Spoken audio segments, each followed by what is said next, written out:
Sa nakaraang kwento natin na kung saan ang ating bida ay hindi niya akalaing bibigyan siya ulit ng pagkakataong mag-change ng class, at sa pagpapatuloy ng kwento. Matapos ang eksenang yun ay nandito ang ating bida sa pinangyarihan ng krimen. Dahil sa nangyaring yun ay di naman mapigilan ng ating bida ang malungkot kaya sa isip-isip niya na ang isang hunter ay makapatay ng isang tao, makakatanggap sila ng titulong villain. At kung ang nakapatay naman ng tao ay isang cleric gaya ng ating bida, magkakaroon sila ng pinalidad at magsisiliuhan ang kanilang mga skills kung makakakuha sila ng ganoong titulo. Kaya akala ng ating bida ay katapusan na niya dahil isa siyang cleric na nakapatay ng tao. Subalit ay nagulat pa si Jin Hyuk dahil binigyan siya ng pagkakataon makapag-change ng class. Makalipas ang ilang minuto ay may dumating na dalawang lalaki at kinonfirma nila na kung siya si Kang Jin Hyuk. Nagpakilala naman agad ang lalaking nagtanong kay Jin Hyuk na siya si Detective Jo Kyung-yeon na galing sa Hunter Affairs Division at dagdag pa niya na kailangan niya ng kooperasyon ni Jin Hyuk. Pinag-usapan nila ang tungkol sa nangyaring krimen at pati na rin sa magician na umatake kay Jin Hyuk dahil ginamit niya ang pagkakataon na nalingat si Jin Hyuk dahil sa bata. Tinanong naman ni Jin Hyuk kung okay ba ang lagay ng bata. Tugon naman ni Detective Kyung-yeon na minor burns lang ang natamo ng batang si Jin Woo kaya wala nang dapat pa ipag-alala. Dagdag naman ang isa habang nakatingin sa kanyang cellphone na nagpapasalamat ang bata at ang ama dahil sa pagligtas ni Jin Hyuk sa bata. Tugon naman ng ating bida na wala lang yun at gumaan ang kanyang kalooban nang malaman niya na walang malaking pinsala na natamo ang bata. Nagpasalamat naman ang semi-kalbong na detective na si Kyung-yeon sa ating bida dahil sa mabilis at nararapat na sagot sa kanila ni Jin Hyuk. Dagdag pa niya na walang anumang nakitang anomalya dahil ang ginawa ni Jin Hyuk at pawang depensa sa sarili lamang. Makakauwi na si Jin Hyuk kung matapos na ang investigasyon. Dahil sa sinabi ng semi-kalbong detective, nagtaka naman ang ating bida dahil ganun lang kadali ang mga katanungan sa kanya. Tugon naman ng semi-kalbong detective na si Kyung-yeon na ang naging aksyon ni Jin Hyuk ay may papel din sa kanilang investigasyon at ang batas na inilalapat sa mga hunter ay medyo magkaiba. Dagdag pa ng semi-kalbong detective na sa totoo lang merong ibang rason. Dito tinanong niya ang ating bida kung nakatanggap ba siya ng titulong villain. Nagtataka naman si Jin Hyuk dahil alam ng semi-kalbong detective. Sabi niya na magkakaroon lamang ng titulong villain kung sinadya ang pagpatay. Kaya naman kung nakapatay ka ng hindi sinasadya o depensa sa sarili lamang ay hindi ka magkakaroon ng titulong villain. Dagdag pa ng semi-kalbong detective na ito ay isang sekreto sa kanila yon. Kaya kung hindi ipagsasabi ni Jin Hyuk ang kanyang mga narinig, hindi na kailangan na mahantong ito sa trial. Dagdag pa ng semi-kalbo na detective na kung ipagsasabi ito ng ating bida sa iba, ay ilalagay ni Jin Hyuk ang mga detective sa mahirap na sitwasyon. Sagot naman ni Jin Hyuk na naiintindihan niya na wala siyang pagsasabihan kahit na sino. Maya-maya pa ay may dinukot sa kanyang bulsa ang semi-kalbong detective at ibinigay niya ito kay Jin Hyuk at ipinaliwanag sa kanya na sa kanilang pananaw ay dapat makakasiguro silang hindi sasabihin ni Jin Hyuk ang kanyang nalaman dahil kung sasabihin man ni Jin Hyuk sa iba ay magdudulot ito ng malaking problema sa kanila. Kaya naman ang bagay na kanyang ibibigay kay Jin Hyuk ay isang safety measure kung makakapagkatiwalaan ba nila si Jin Hyuk. Kaya ibinigay niya na ito sabay sabi na mula ngayon ay isusuot na ni Jin Hyuk ang bagay na ito. Habang tinititigan naman ni Jin Hyuk ang ibinigay sa kanya sinabi sa kanya ng semi-kalbong detective na isa yang monitoring device na kung ipagsasabi man ni Jin Hyuk ang 3 tabo na salita ay magbibigay ito ng signal sa kanila. Ang mga tabo na salita ay ang murder, villain, self-defense. Nang papatayo na ang kalbong detective ay sabi niya kay Jin Hyuk na, kung hindi sasabihin ni Jin Hyuk ang kanyang narinig ngayon at ang tabo na salita sa labas ay walang magiging problema. Dagdag pa niya na sila na ang baalang maglinis sa pinangyarihan ng krimen. At pinauwi na ng semi-kalbong detective ang ating bida at nagpasalamat naman ang ating bida sa kanila. Habang papaalis si Jin Hyuk ay pinag-usapan naman ng dalawang detective si Jin Hyuk. Tinanong ng may guhit sa buhok ang semi-kalbong detective na kung si Jin Hyuk ba ang usap-usapan na nakapatumba sa dambuhalang halimaw, dagdag pa niya na, kahit saan mo tingnan ay parang hindi siya si rank hunter lang. Dagdag naman ng semi-kalbo na detective na si Kyung-yeon na si Jin Hyuk ay nagawa niyang salagin ang flame storm na ginamit ng bastard na nakaitim na yon na wala man lang malalang pinsala habang pinuprotektahan ng bata. At hindi lang yan na nahuli niya rin at napatay ang high-level na magician type na hunter. Dagdag ng semi-kalbong detective na sa puntong ito ay higit pa ito sa haka-haka lang. Habang tinititigan nila si Jinhyuk na naghihintay na makapasok sa elevator, sabi ng semikalbong detective na si Jinhyuk ay mas malakas ang kapangyarihan bilang C-rank. Ito ay napaka-espesyal. Dagdag pa niya na pakiusap niya kay Jinhyuk na huwag gagawa ng kilo si Jinhyuk nang hindi naayon at maging sandalan nila at makapagkatiwalaan. At nang makauwi na si Jinhyuk sa kanilang bahay ay na-acquire niya ang class na Inquisitor. Dito nag-iisip ang ating bida tungkol sa hidden class at umaasa siya na balang araw ay maa-acquire niya ito, subalit hindi niya inaasahan na makukuha niya ito ng ganito. Nagpas siya ang ating bida na subukan ng bago niyang acquire na class sa totoong laban. Nang makapasok na siya sa dungeon para subukan ang kanyang bagong class na Inquisitor, dito una niyang sinubukan ang una niyang skill na Hard Skin na pinalit niya sa Heal and Cure. Ang katangian ng Hard Skin ay binabawasan nito ang natatanggap na damage mula sa atake ng kanyang kalaban. At ang pangalawang skill niya naman ay ang tinatawag na Status Resistance. Ang Status Resistance ay pinapataas nito ang panlaban niya sa status effects kagaya ng Poison, Sleep, at Stun. Hindi siya basta-basta maaapektuhan ng mga ito. Habang umiilaw ang kanyang kamay at susubukan niyang i-atake ay sa isip-isip niya na kaya ngayon naintindihan niya na kung bakit tinawag ito na transformation. At dito sinuntok niya ang goblin sa lalamunan at lumabas ang dila ng goblin dahil sa lakas ng suntok ng ating bida, at sa isip-isip ng ating bida sabi niya na ang dati niyang skill effects ay nandyan pa rin, ngunit nagpalit ito ng mas nakatuon sa sariling skills. Hindi na siya gumagamit ng aura subalit nagkaroon naman siya ng fighting spirit skill na lumalabas ang kanyang layunin sa laban bilang aura. At ang panghuli niyang skill na ipinalit sa Holy Shield ay ang tinatawag na defense charge skill. Ang nagagawa ng skill na ito ay pasulong sa kalaban na parang isang tangki sa depensa at momentum. Pagtapos ng atake na yon ay tiningnan ni Jinhyuk ang kanyang kamay na umiilaw at sa isip-isip niya na ang kanyang skills ay complete package ng isang tangki na skill. Nagustuhan naman ito ng ating bida dahil mas gumagana ang mga ito ng mas mabuti sa kanya. Nakonpirma na ni Jinhyuk ang kanyang mga kaugnay na mga skills at ang tanging problema naman niya ngayon ay ang mga bagong skills. Isa na dito ang skill na tinatawag na discernment skill. Ang skill na ito ay kayang bilangin ang karma o retribution ng isang tao at kaya niya itong makita.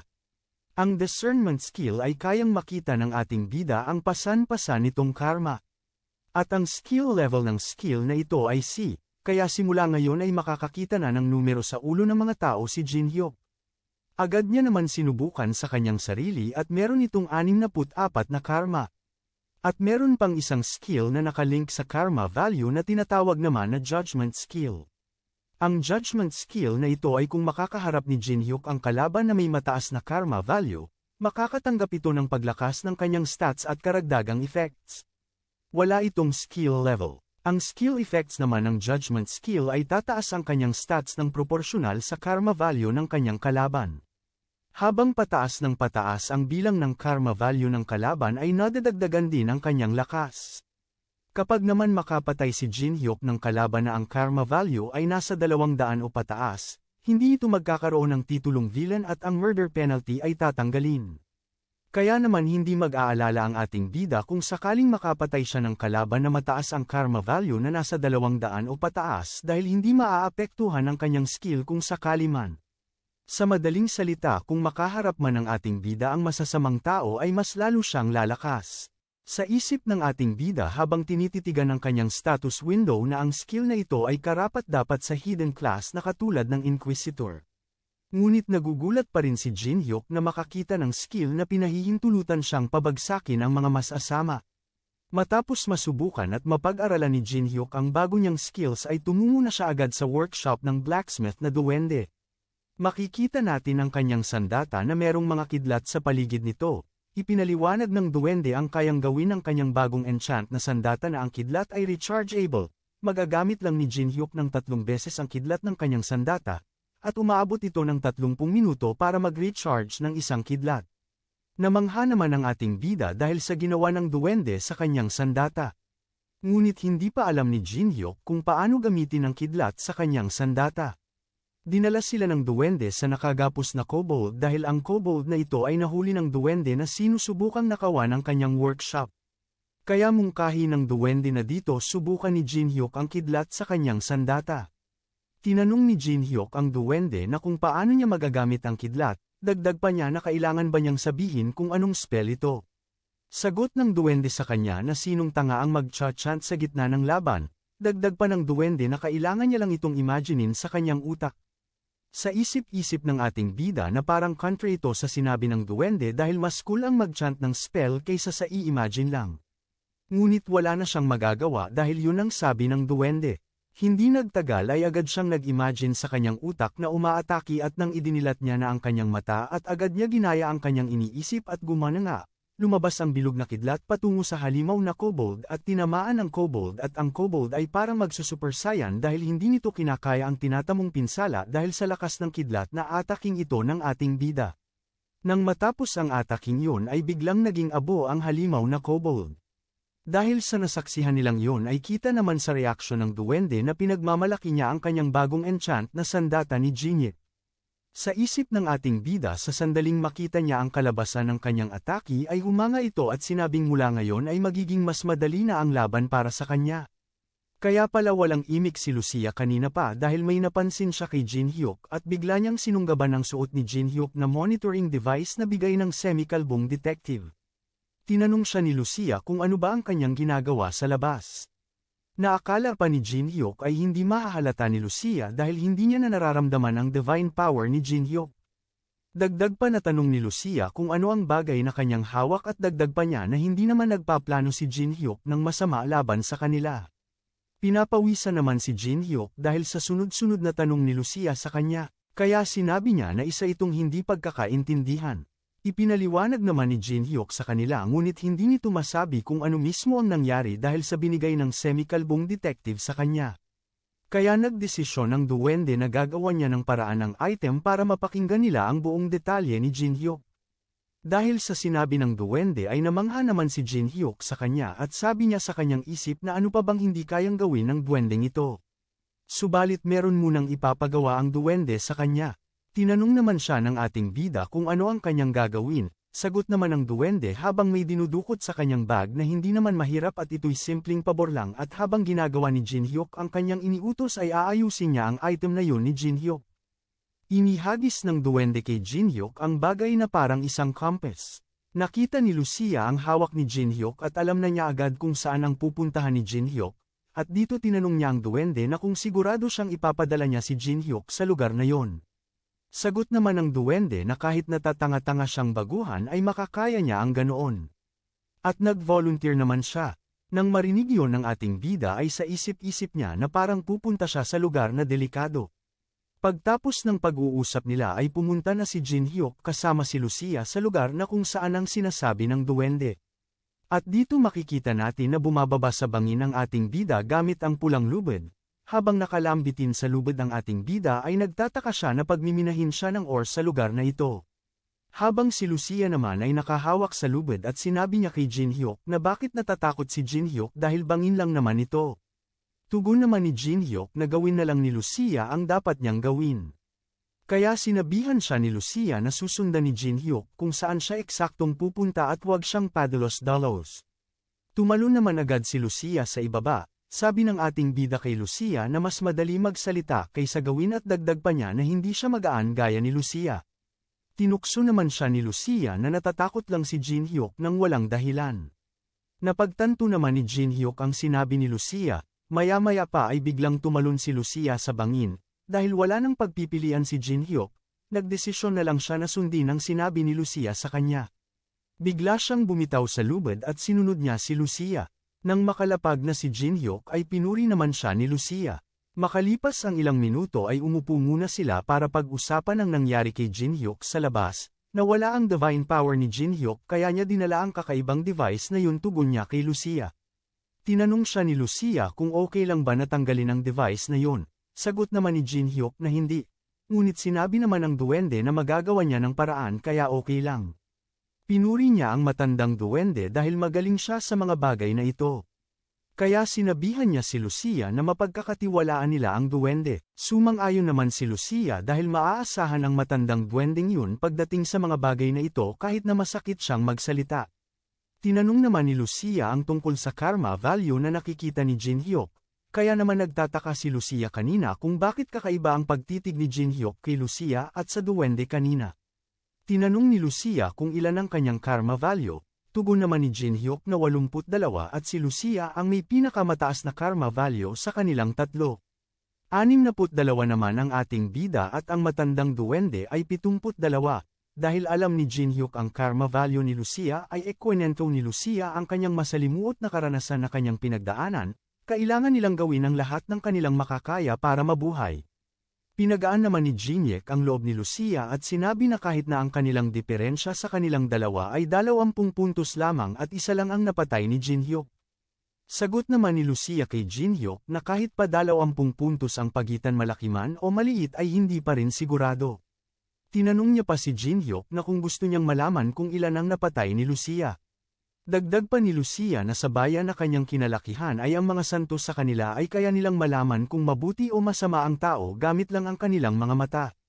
Tugon naman ni Jinhyuk na para sa kanya akala niya ay inihahalin tulad niya ang kanyang sarili sa sinabi ni Lucia, at tumugon naman siya na malabo siyang maging santo. Sagot naman sa kanya ni Lucia na sinong nagsabi na santo si Jinhyuk. Kinikwento niya lang ang kaparehong ability na nag-e-exist sa kanilang mundo. Dagdag pa ni Lucia na hindi ngayon ang oras para sa pagmimina. Napagdesisyonan ni Lucia na pag-aralan ang abilidad ni Jinhyuk. Sagot naman ni Jinhyuk na bakit biglang nagka-interest si Lucia sa kanyang bagong abilidad. Tugon naman ni Lucia na nakita niyang nakakaaliw si Jinhyuk kumpara sa paghahanap nila sa samim inahin nila. Sumang-ayon naman si Jinhyuk sa sinabi ni Lucia. Sagot naman ni Lucia sa kanya na hindi madadagdagan ng pangunawa sa karma value kung mananatili lang sila sa dungeon na ito. Kinumbinsi ni Lucia si Jinhyuk na gumala sila sa labas at kung nag-aalala si Jinhyuk na baka atakihin siya, si Lucia na ang baalang mag-protekte sa kanya. Napaisip naman ang ating bida dahil sa sinabi ni Lucia at naaawa siya sa matandang duwende dahil ito ang unang beses na susuway siya sa iniutos sa kanya ng matandang duwende. Kaya naman agad kinuha ni Jinhyuk ang maliit na bola na kung matatandaan natin sa unang bahagi ng video na ito ay ang tinatawag na return stone. Kaya dali-dali namang inactivate ni Jinhyuk ang maliit na bato para dalhin sila sa kung saan nakalagay ang malaking bato. Maya-maya pa ay biglang may lumabas na bilog at para itong portal na hihigop sa kanilang dalawa upang dalhin kung saang lokasyon ang malaking bato. At pagtapos nun ay tumaas ang karma value ng ating bida. Agad naman pumunta si Jinhyuk at Lucia sa mataong lugar para maghanap ng masasamang tao. Umiinom si Lucia ng malamig na inumin at tinanong siya ni Jinhyuk kung ginagamit ba ni Lucia ng maayos ang kanyang camouflage magic. Sagot naman ni Lucia sa kanya na sinabi niya na kay Jinhyuk na tinatago niya ang kanyang kasuotan gamit ang magic kaya wag na dapat mag-alala si Jinhyuk. Nagtataka naman si Jinhyuk kung bakit pinagtitinginan sila ng mga tao dahil sa kanyang kasuotan. Kinendate naman ni Lucia si Jinhyuk at sinabing hindi niya kasi matatago ang kanyang kagandahan kaya hindi na siya nagtataka kung pagtinginan sila ng mga tao. Kaya yan ang naisip na rason ni Lucia. Sumang-ayon naman si Jinhyuk habang namumula ang kanyang pisngi sa sinabi ni Lucia na ang kanyang kagandahan ay isa na sa rason kung bakit ganon. Pinutol naman ni Lucia ang walang kwenta nilang pinag-uusapan at pinagtunan ng pansin ang tungkol sa karma value ng ating bida. Sumang-ayon naman si Jinhyuk at sabi niya kay Lucia na ang naiipon na karma ng tao ay kung ang taong ito ay may nagawang masamang bagay. Nalungkot naman si Jinhyuk dahil tumaas ng isa ang kanyang karma value dahil sumuwi siya sa inuutos ng matandang duwende sa kanya. Kaya naman ang makasakit sa iba o makagawa ng masama ay nadadagdagan ang bilang ng karma. Dagdag pa niya na sa kabilang banda kung ito ay nakapinsala sa konsensya ng tao ay hindi madadagdagan ang karma value nito. At hindi naman masyadong klaro kung ano ang bumubuo sa kung anong mataas o mababa na karma value. Dagdag pa niya na kung ang karma value ng isang tao ay nasa 200 o mas mataas pa ay kinikilala ng lahat na ang taong nagtataglay ng ganoong kataas na karma value ay isang villain. Tinanong naman siya ni Lucia kung bakit ganon. Sagot naman ng ating bida na kung makakapatay ka ng isang tao na ang karma value ay 200 o mas mataas pa ay wala itong nauukol na pinalidad. At dito naalala ni Jinhyuk ang pagpatay niya sa magic type na bastard na nakaitim at sinabi niya na kung makakapatay ka ng mas mataas ang karma value ay kinikonsider ito bilang pagdepensa sa sarili kaya naman ang mga taong matataas ang karma value ay hindi na sila tinuturing bilang isang tao. Ang threshold naman ng villain ay 200 ang value ng karma. Tugon ni Lucia kay Jinhyuk na kahit na ang unanong duwende ay hindi nakaabot sa 100 ang kanyang karma value kaya sumang-ayon naman si Lucia kay Jinhyuk. Dagdag pa niya na mahirap makahanap ng isang tao na ang value ng karma ay lagpas sa 200. Sumang-ayon naman si Jinhyuk sa sinabi ni Lucia. Dagdag pa ni Jinhyuk na kanina niya pa inuobserbahan ang mga tao ngunit hindi pa siya nakakakita ng kahit man lang lagpas sa 50 na karma value. Kaya nagdesisyon si Jinhyuk na maghahanap sila sa ibang lugar ng mga taong lagpas sa 200 ang karma value. Sa kadugtong ng kwentong ito ay may nalaman na hindi inaasahan ng ating bida. Hanggang dito na lang muna mga bossing. Kung gusto mo subaybayan ang kwentong ito, mag-like, comment at mag-subscribe na rin at i-hit ang notification bell para updated ka sa mga bagong videos. Kita-kit sa susunod mga boss.